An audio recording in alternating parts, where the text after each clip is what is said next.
Partai DPR RI terkait dengan isu-isu terkini tentang DPR RI. Selanjutnya kita lanjutkan kembali TVR 17 dengan berita terkait Komisi 2 DPR RI bersama dengan pemerintah dan juga Komisi Pemilihan Umum. Ini telah menyepakati anggaran pemilu 2024 sebesar 76 triliun rupiah. Anggaran tersebut pemirsa nantinya dialokasikan dalam anggaran penerimaan dan juga belanja negara tahun 2022-2024 dan dicairkan secara bertahap. Komisi 2 bersama pemerintah dan KPU telah menyepakati anggaran pemilu 2024 sebesar 76 triliun. Anggaran tersebut nantinya dialokasikan dalam anggaran penerimaan dan belanja negara tahun 2022-2024 dan dicairkan secara bertahap. Wakil Ketua Komisi 2 Samsur Rijal mengatakan, biaya pemilu sebesar 76 triliun tersebut masih bersifat sementara dan masih bisa berubah. Anggaran tersebut hanya untuk penyelenggaraan KPU. Untuk itu, KPU perlu menjelaskan item apa saja yang memakan banyak biaya. Dapat kami sampaikan, itu adalah angka sementara, bisa berubah turun atau bisa berubah naik. Dan itu belum termasuk dana untuk Bawaslu. Itu baru dana untuk penyelenggaraan KPU. Nah, tapi di dalam itu sudah termasuk persiapan-persiapan kalau terjadi pemilihan presiden itu, Pilpres, terjadi 2 putaran. Hal senada dikatakan anggota Komisi 2 lainnya, Agung Widiantoro. Ia mengatakan anggaran pemilu 76 triliun belum fix. Kalaupun ada perubahan, diharapkan tidak jauh dari jumlah tersebut. Hanya persoalannya memang kalau secara global itu menjadi besar. Mudah-mudahan saja pemerintah tidak terbebani. Tetapi kalau toh tidak bisa ke angka 76 sekian ya, mudah-mudahan tidak jauh dari itulah. Ya. Kita pun juga mengimbau barangkali kalau untuk meningkatkan kesejahteraan tenaga ad hoc, it's okay. Sebelumnya pemerintah dan DPR mengajukan keberatan atas anggaran pemilu 2024 yang diajukan KPU sebesar 86 triliun. KPU pun mengajukan permohonan anggaran senilai 76 triliun rupiah. Andre, TVR Parlemen melaporkan.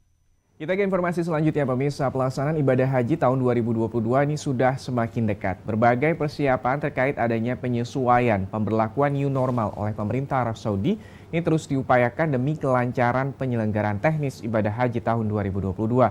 Menanggapi hal tersebut, Komisi 8 mendesak Kementerian Agama selesaikan persiapan penyelenggaraan teknis ibadah haji tahun 2022.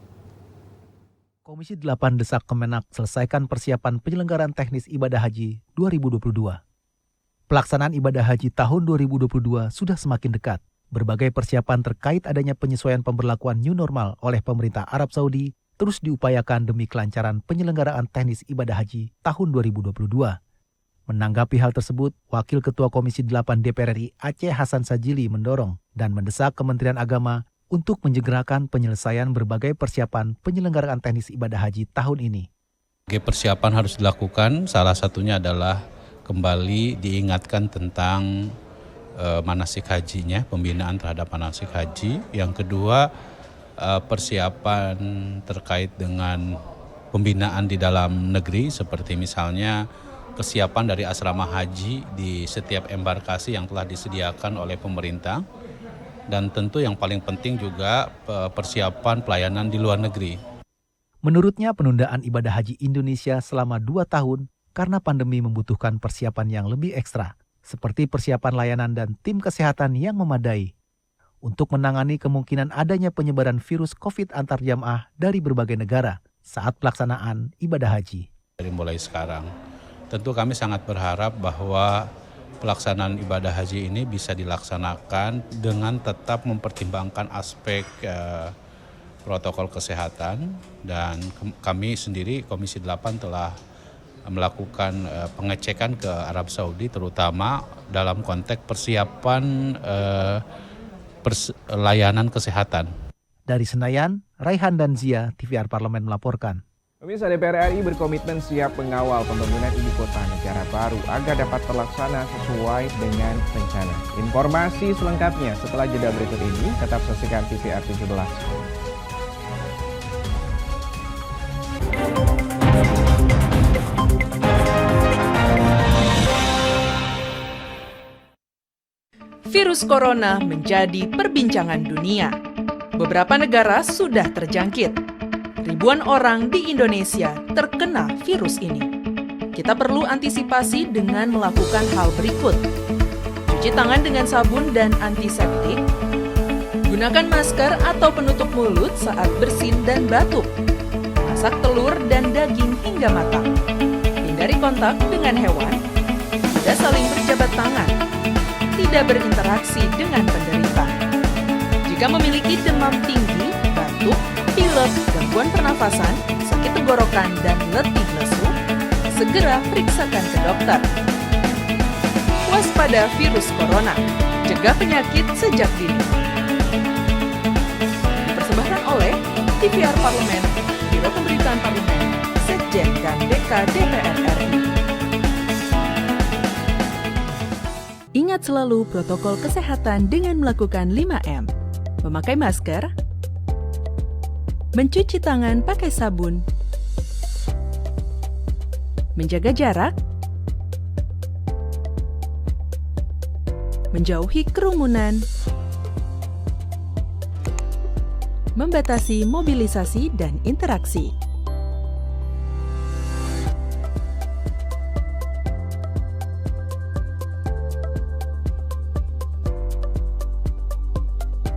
Dipersembahkan oleh Biro Pemberitaan Parlemen, Sekretariat Jenderal DPR RI.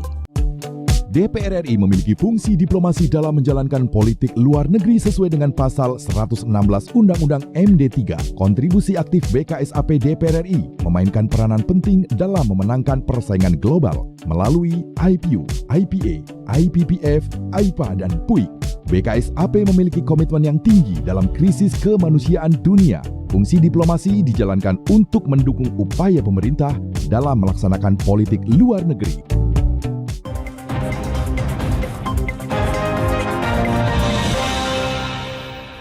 Terima kasih Anda masih menyaksikan TVR 17 dan pemerintah terus mendorong kementerian dan juga lembaga untuk melakukan percepatan pembangunan Ibu Kota Negara tahap 1 di Kalimantan Timur yang ditargetkan ini rampung pada tahun 2022 hingga 2024. Percepatan tersebut antara lain ini mulai dari penyusunan aturan turunan, kesiapan lahan, hingga pelaksanaan pembangunan di lapangan. Selengkapnya pemirsa, mari kita simak liputan mendalam yang telah dirangkum oleh tim redaksi TVR Parlemen. Berikut ini.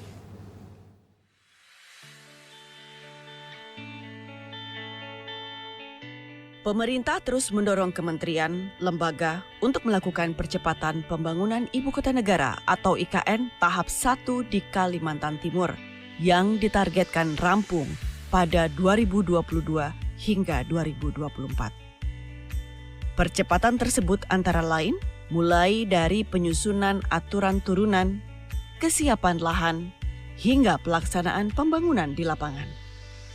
Pembangunan dan pemindahan IKN pada tahap 1 sendiri difokuskan pada pembangunan infrastruktur dasar, sarana utama, pemindahan ASN, termasuk TNI, Polri, instansi sektor-sektor ekonomi, dan kepindahan Presiden ke KIPP. Target pembangunan infrastruktur utama untuk mendukung pemerintahan IKN Nusantara selama 2 tahun ke depan merupakan tantangan tersendiri.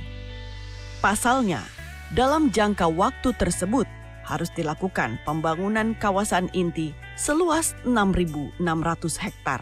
Dan di saat yang bersamaan juga harus dilakukan pembangunan kawasan perkotaan seluas 56.000 hektar.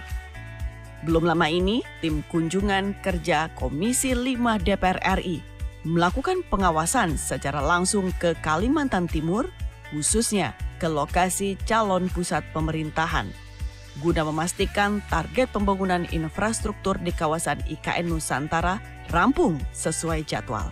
Selain fokus pada target pembangunan pusat pemerintahan, anggota Komisi 5 DPR RI, Irwan, juga mendorong pemerintah melakukan pembangunan infrastruktur yang berkeadilan di kawasan Ibu Kota Negara baru, agar tidak terjadi kesenjangan antara wilayah IKN dengan wilayah penunjang di sekitarnya. Irwan menambahkan, kesungguhan pemerintah dalam membangun infrastruktur penunjang Ibu Kota baru diantaranya Jembatan Pulau Balang dan Bendungan Sepaku Semoy seluas 378 hektar patut diapresiasi dan mendapat dukungan. melihat bahwa pemerintah bersungguh-sungguh untuk membangun ya infrastruktur pendukung IKN ini, termasuk tadi kita sudah melihat jembatan Pulau Balang, kemudian kita juga ada diskusi tadi di titik nol, terakhir di bendungan ini.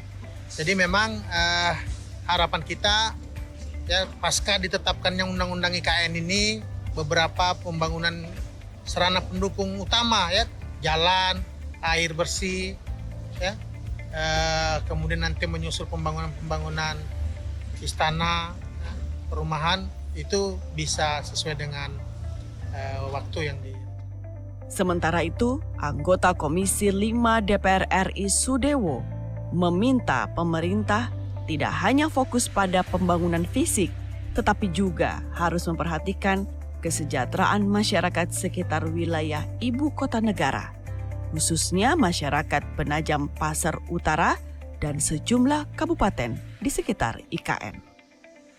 Pemerintah harus juga memikirkan jangan sampai adanya ibu kota negara ini menjadikan gap dengan masyarakat sekitarnya. Perlu dipikirkan masyarakat setempat, utamanya masyarakat Kabupaten Penajam Utara, itu ditingkatkan kesejahteraannya. Bagaimana skenario meningkatkan kesejahteraan itu penting. Infrastruktur di pembangunan kabupatennya itu juga harus mendapatkan perhatian dari pemerintah pusat. Jangan sampai masyarakat di sini menjadi penonton. Tidak hanya Provinsi Kalimantan Timur yang kini sibuk berbenah. Provinsi Kalimantan Selatan juga berencana membangun Bandara Internasional Kambitin di Kabupaten Tabalong dalam rangka mendukung transportasi ibu kota negara baru. Wakil Ketua Komisi 5 DPR RI, Saifullah Tamliha menilai pembangunan Bandara Internasional tersebut dinilai penting mengingat keberadaan Kabupaten Tabalong cukup dekat dengan daerah ibu kota Nusantara dan merupakan segitiga emas atau persimpangan antara 3 provinsi, yakni Kalimantan Selatan, Kalimantan Tengah, dan Kalimantan Timur. Bandara ini sangat strategis. Dia terletak di antara 3 provinsi, Kalimantan Selatan, Kalimantan Tengah, dan Kalimantan Timur. Nah, oleh karena itu, evakuasi terhadap apapun yang terjadi di sekitar IKN itu perlu ada di sini. Nanti kami akan berbicara dengan Bappenas, berbicara dengan Menteri PUPR, berbicara dengan Menteri Perhubungan. Seberapa besar sih anggaran yang akan dialokasikan jika membangun sebuah bandara? DPR RI juga menyerukan program reboisasi hutan di kawasan IKN harus berjalan dengan baik dan masif, mengingat alih fungsi lahan untuk infrastruktur IKN merambah kawasan hutan yang cukup luas. Upaya ini perlu dilakukan agar fungsi hutan di Kalimantan tetap optimal. Tim Liputan TVRI Parlemen melaporkan. Ya, pemirsa jangan kemana-mana. Saat lagi kami akan hadirkan kepada Anda wawancara dengan Wakil Ketua Komisi 10 terkait dengan kesiapan Indonesia sebagai tuan rumah ASEAN Para Games 2022. Informasinya sesaat lagi, tetap di TVRI 17.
lagi di TVA 17, Indonesia telah resmi menjadi tuan rumah ASEAN Para Games 2022 yang rencananya ini akan digelar pada akhir bulan Juli di Solo, Jawa Tengah.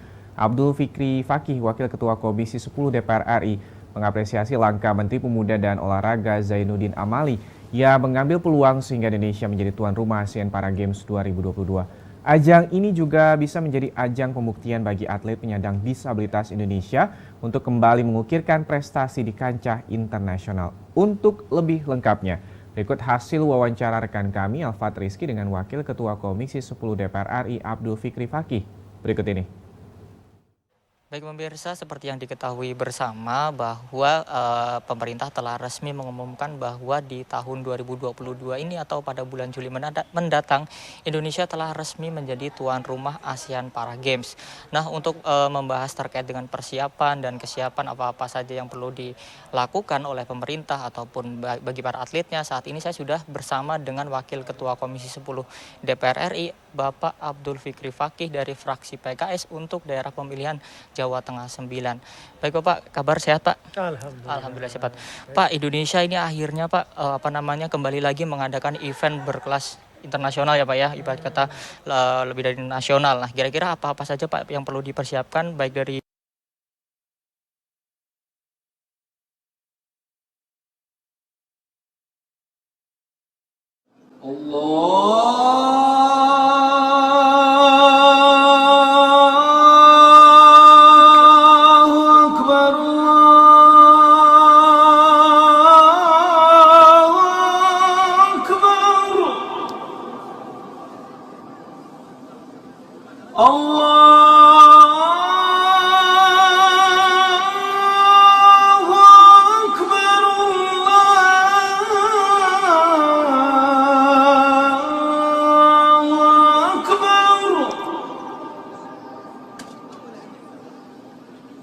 Asyhadu an la ilaha illallah.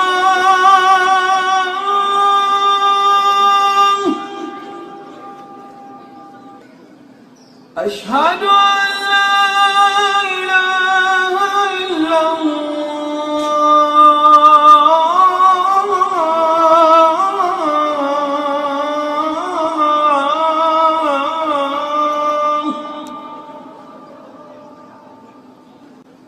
Asyhadu anna Muhammadar Rasulullah.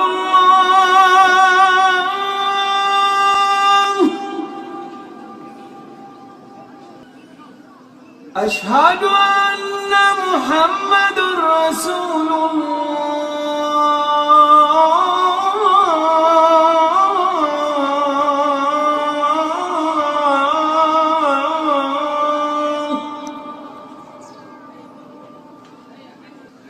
Hayya 'alas salah.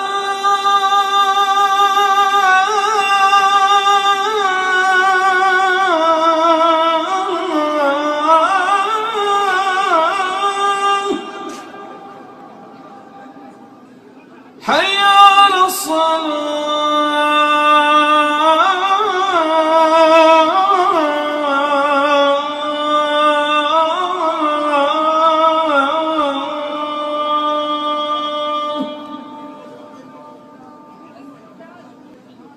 Hayya 'alal falah.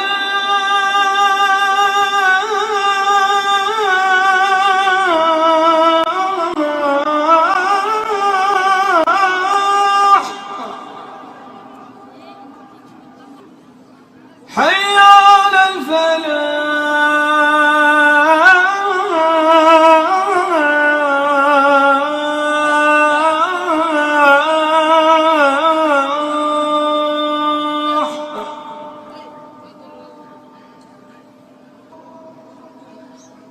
الله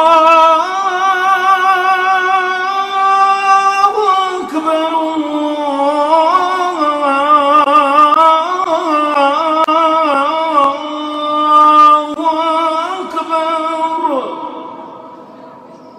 لا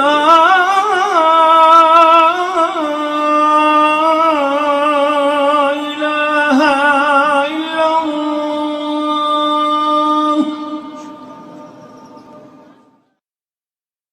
اللهم رب هذه الدعوة التامة والصلاة القائمة آتي سيدنا محمدا الوسيلة والفضيلة والشرف والدرجة العالية الرفيعة وابعثه المقام المحمود الذي وعدته إنك لا تخلف الميعاد يا أرحم الراحمين.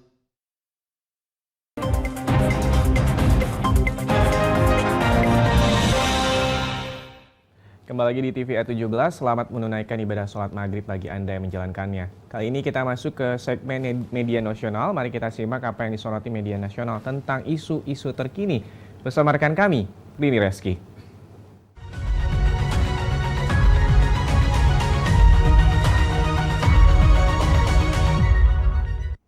Baik, terima kasih Uki. Halo, apa kabar pemirsa? Dan tentunya kita simak sekarang nih apa saja bahasan yang menjadi headline media online pada hari ini. Kali ini kita mengangkat soal anggota Komisi 4 DPR RI, Johan Rosihan, yang mendesak pemerintah untuk menyelesaikan konflik agraria sektor perkebunan secara menyeluruh. Kita bisa lihat di layar kaca yang ada di belakang saya ini. Di sini, anggota Komisi 4 DPR RI, Johan Rosihan, menyesalkan tindakan aparat keamanan yang menangkap puluhan petani kelapa sawit di Kabupaten Muko-Muko, Provinsi Bengkulu. Di sini menurut Johan, tindakan ini malah memperuncing konflik lahan antara petani dan juga perusahaan yang telah berlangsung belasan tahun namun tidak kunjung selesai. Tentunya atas kejadian ini, Johan mendesak pemerintah untuk hadir menyelesaikan konflik agraria secara menyeluruh, khususnya yang terjadi di sektor perkebunan. Di sini Johan juga menyebutkan upaya penyelesaian sengketa lahan selalu gagal, bahkan seringkali petani mendapatkan kekerasan dan perlakuan yang tidak adil karena bargaining yang lemah dibanding perusahaan yang punya kuasa modal.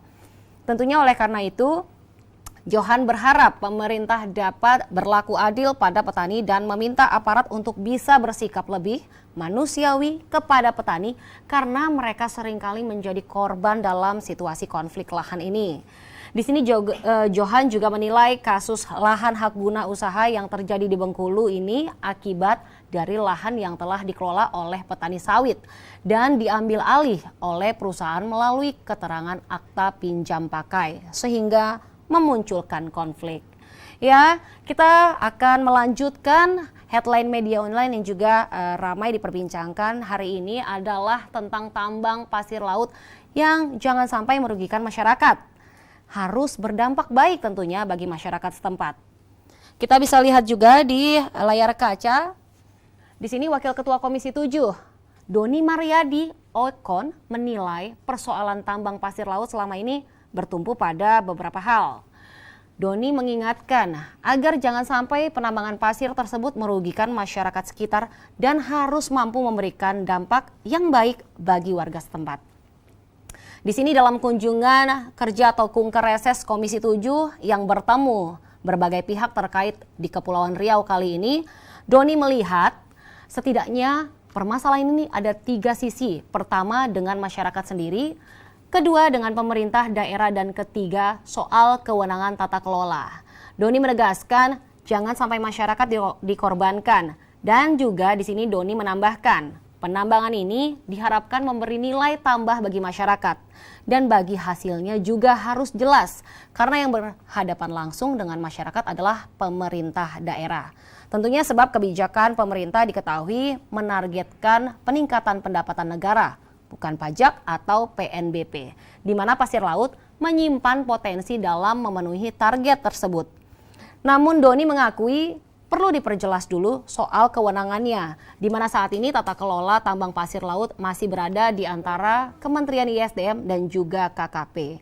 Menurut pandangan Doni sendiri ini di sini kewenangan pertambangan harusnya sudah menjadi ranah ISDM, meskipun tak dinafkan bahwa kawasan penambangan berada di lautan. Iya, itu tadi, semoga masalahnya semua cepat selesai ya. Dan itu tadi headline media online pada hari ini yang saya sampaikan untuk Anda mengenai penyelesaian konflik agraria sektor perkebunan, juga tentang tambang pasir laut yang harus memberi dampak yang baik bagi masyarakat. Kita kembali ke rekan Uki.